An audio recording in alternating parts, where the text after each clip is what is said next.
27 अक्टूबर 2025 छठ पूजा के दिन किया गया एक छोटा सा उपाय आपके बच्चों की शादी में आ रही बड़े से बड़ी अड़चन को तत्काल दूर करके जल्द से जल्द शादी होने का एक प्रबल योग बना सकता है। यदि आपके बच्चों की शादी में लगातार देरी बनी हुई है तो ये वीडियो जरूर देखें। इस वीडियो के अंदर एक सरल एवं चमत्कारी उपाय बताने वाला हूं, उसको अच्छे से समझ लें और मेरे द्वारा बताए गए तरीके से 27 अक्टूबर 2025 छठ पूजा के दिन जरूर करें। यह उपाय यदि बच्चे खुद अपने लिए करना चाहें खुद भी कर सकते हैं, लेकिन यहाँ पर मैं विशेष रूप से बच्चों की जो माँ है उनको कहना चाहूंगा ये उपाय अपने बच्चों के शीघ्र विवाह होने के लिए जरूर करें।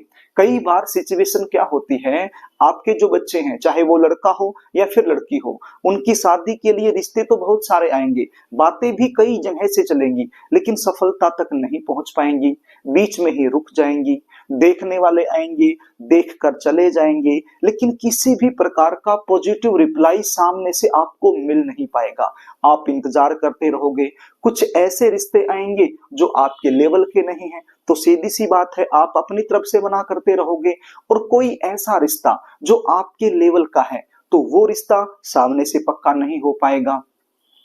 कई बार सिचुएशन ये भी होती है कि रिश्ते आना बंद भी हो जाते हैं, जबकि आपके बच्चे दिखने में सुंदर हो सकते हैं, अच्छी खासी उनकी जॉब हो सकती है, भगवान की कृपा से उसका बैकग्राउंड भी काफी अच्छा हो सकता है, बच्चों का खुद का व्यापार अच्छा हो सकता है। इतना कुछ होने के बावजूद भी शादी में लगातार देरी यदि बनी हुई है तो सरल उपाय बता रहा हूं, इसको ध्यान से सुन लीजिए। उपाय बताऊं इससे पहले आपसे निवेदन करना चाहूंगा, यदि आप चैनल पर नए हैं और अभी तक आपने इस चैनल को सब्सक्राइब नहीं किया है तो मुझसे लगातार जुड़े रहने के लिए अभी इस चैनल को सब्सक्राइब कर लीजिएगा और बेल आइकन को भी प्रेस करके रखिएगा, ताकि हमारी आने वाली जो इसी प्रकार की नई वीडियो है वो आप आसानी से देख पाए। तो प्रिय दर्शकों, 27 अक्टूबर 2025 इस दिन सोमवार है, छठ पूजा है, तो इस दिन ये उपाय आप सुबह से लेकर शाम तक किसी भी समय कर सकते हैं। करना क्या होगा, आपके घर का जो पूजा मंदिर है वहां पर आपने बैठ जाना है और एक घी का दीपक आपने लगा लेना है। एक पीले रंग का कपड़ा आपके पास होना चाहिए, या फिर पीले रंग का रुमाल हो सकता है, या फिर रुमाल के साइज का कोई भी पीला कपड़ा आप ले सकते हो, लेकिन कपड़ा नया होना चाहिए। और क्या होना चाहिए, 7 हल्दी की गांठ आपके पास होनी चाहिए। क्या होनी चाहिए, 7 हल्दी की गांठ और 7 लौंग और 7 इलायची। इन चीजों की आवश्यकता आपको पड़ने वाली है, तो ये सारी चीजें लेकर आप आपके घर के पूजा मंदिर में बैठ जाइए, घी का दीपक लगा लीजिए। अब क्या करना है, एक कटोरी के अंदर आप थोड़ी सी रोली घोल लीजिए। रोली आप समझते हैं जिसके साथ तिलक किया जाता है, लाल सिंदूर, तो उसको आप एक कटोरी में डाल के थोड़ा सा जल उसमें डाल लीजिए, उसका पेस्ट बना लीजिए। और एक माचिस की तिल्ली आपने लेनी है, माचिस की तिल्ली की एक साइड में थोड़ी सी रुई लपेट लीजिए और इस माचिस की तिल्ली की सहायता से रोली से आपने हल्दी के ऊपर लिखना है। क्या लिखना है, शुभ विवाह। देखिए यहाँ पर आपको एक ऑप्शन और मैं दे देता हूं, यदि रोली आपके पास नहीं है, रोली से नहीं आप लिख पा रहे हैं, तो फिर रेड कलर का एक स्केच पेन भी आता है, लाल रंग का एक स्केच पेन भी आता है, तो उसकी सहायता से भी आप हल्दी के ऊपर शुभ विवाह लिख सकते हैं। अब देखिए, एक हल्दी की गांठ आपने उठाई और उसके ऊपर लिख दिया शुभ विवाह।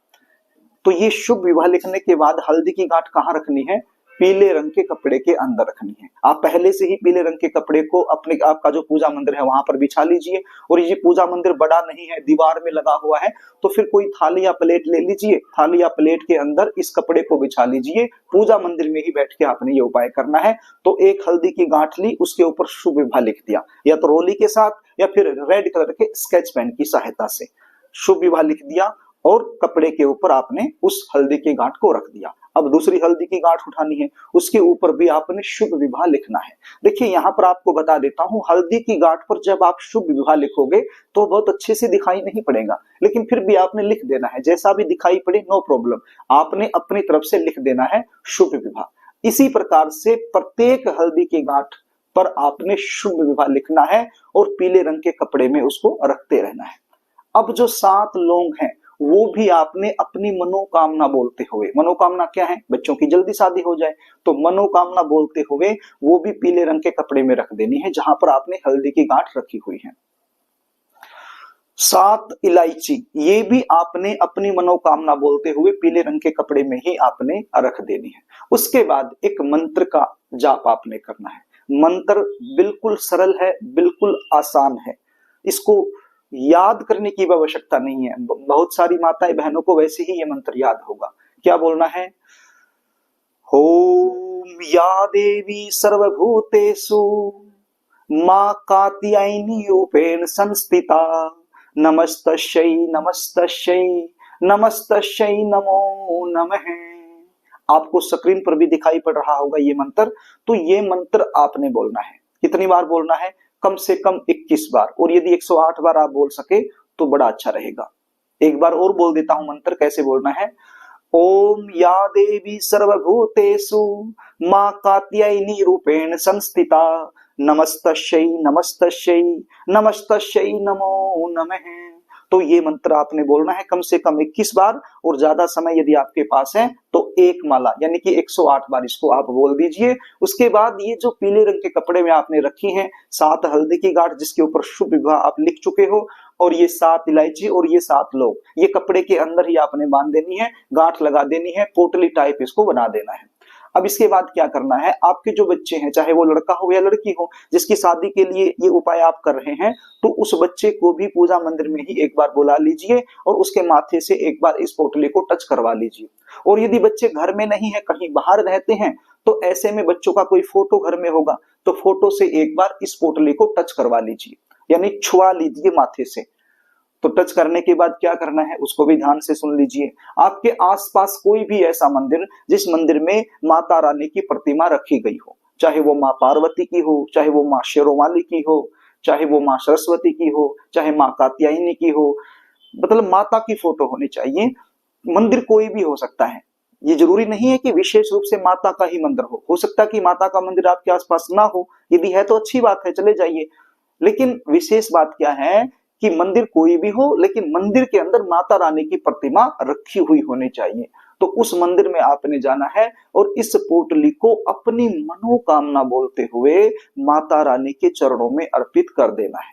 और साथ में 11 रुपए भी आपने रख देने हैं, एक 10 रुपए का नोट और 1 रुपए का सिक्का, यानी कि 11 रुपए इस पोटली के साथ ही आपने माता रानी के चरणों में अर्पित कर देने हैं। ये 11 रुपए आपने पोटली के अंदर नहीं रखने हैं, पोटली के पास रखने हैं। यदि माता रानी के चरणों तक आपका पहुंचना संभव नहीं है तो फिर उसमें कोई पुजारी होगा, पंडित जी होगा मंदिर में, तो उसको आप ये दे दीजिए, तो वो आपका ये सारा सामान माता रानी के चरणों तक पहुंचा देगा। तो आपने माता रानी के चरणों में ये सामान अर्पित करके मंदिर में ही बैठ करके एक बार भाव के साथ माता रानी से प्रार्थना कर लेनी है कि हे माता रानी, मेरा बेटा या मेरी बेटी, उसकी शादी में लगातार देरी चली हुई है, उम्र निकलती जा रही है, चिंताएं बढ़ रही हैं, तो आप हम पर कोई ऐसी कृपा करें जिसके चलते मेरा बेटा या मेरी बेटी की जल्दी शादी हो जाए। तो बिल्कुल भाव के साथ आपने इस प्रकार से प्रार्थना करनी है और अपने घर को चले आना है। बस ये छोटा सा उपाय आपने करना है। ये छोटा सा उपाय है लेकिन चमत्कारी है, ये उपाय आप जरूर कीजिए। यदि आप जानना चाहते हैं कि आपके बच्चों की शादी कब होगी, कौन से साल में होगी, कौन से महीने में होगी, कैसे परिवार में होगी, कौन सी दिशा में होगी, शादी के बाद का जीवन कैसे रहने वाला है, जीवन साथी कैसा मिलने वाला है, यदि इस प्रकार की जानकारी आप मुझसे लेना चाहते हैं तो स्क्रीन पर आपको व्हाट्सएप नंबर दिखाई पड़ रहा है। इस नंबर पर आप अपने बच्चों की जन्म डिटेल लिखकर मेरे पास भेज सकते हैं, अपनी समस्या टाइप करके मेरे पास भेज सकते हैं। पूरी जानकारी आपको दी जाएगी। हमारी एक फीस भी होती है, वो फीस भी आपको पे करनी होती है, उसके बाद ही संपूर्ण जानकारी दी जाती है। तो किसी भी प्रकार का कोई भी डाउट आपके माइंड में चल रहा है हमारी इस वीडियो को लेकर के, तो फिर आप व्हाट्सएप पर अपना जो प्रश्न है वो लिख करके मेरे पास भेज सकते हो, उसका उत्तर हम आपको जरूर देंगे। तो प्रिय दर्शकों, यदि कार्यक्रम आपको अच्छा लगे तो इस वीडियो को लाइक जरूर कर देना, इसको शेयर भी कर देना, ताकि ये वीडियो किसी जरूरतमंद के पास पहुंच जाए और आप पुण्य के भागीदार बन जाएं।